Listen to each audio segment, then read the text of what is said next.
Welcome back to STL Live. I'm Sarah Bernard, and I'm joined by the Executive Director of Rainbow Village, Michael Ray. Welcome back, Michael.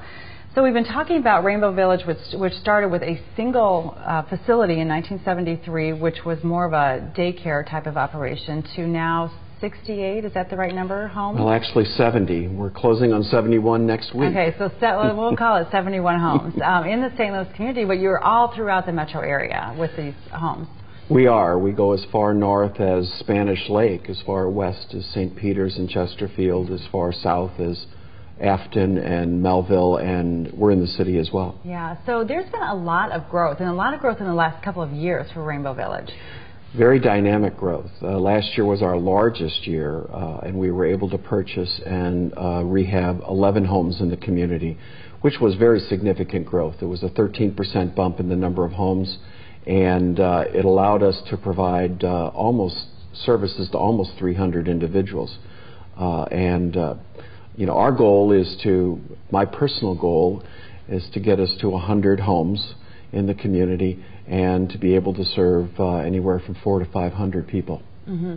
So where is the growth coming from? Why were you able to increase your inventory of homes last year so substantially? Was it increased demand, increased funding? Well, it's never funding, unfortunately. That's always the biggest hill to climb. Mm-hmm. The demand is certainly there. If we look at the population of baby boomers, and we take into account that still today 60% of adult children are living with a caregiver, typically a parent who's over the age of 60, and they're still living at home. So all of those individuals are at some point in the near future going to need some permanent housing. So that's certainly an opportunity for us as well.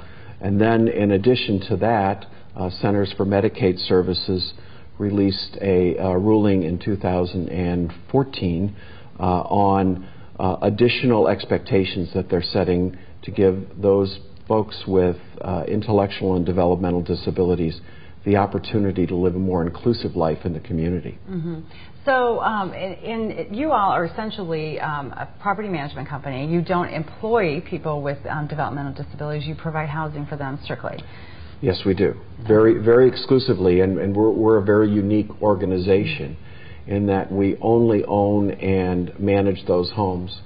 But the upside of that is that we go in and we will make any and all modifications to the house based on the needs of the individuals living there for their lifetime. Mm-hmm. Mm-hmm. And so on average, how long do people live in a house?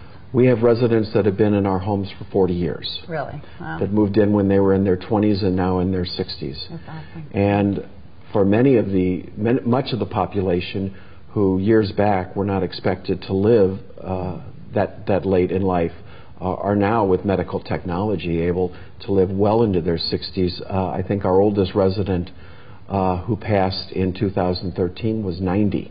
Oh. So they live as long as we do, and we hope that they live as great a life. Absolutely. So Rainbow Village has an energy initiative going on right now. So tell us about that. In 2014, we took a step back and we evaluated what are the things that we can do to provide every opportunity for our residents in our homes to have more income that they can hang on to. And energy became a very hot topic for us. Because the residents pay the rent, they pay the utility bills then. They pay whatever rent they can afford, and they pay for the utilities as well. And so in every instance, when we go in and we evaluate the house, and we do evaluations on windows and HVAC systems and insulation, all the components that are part of energy.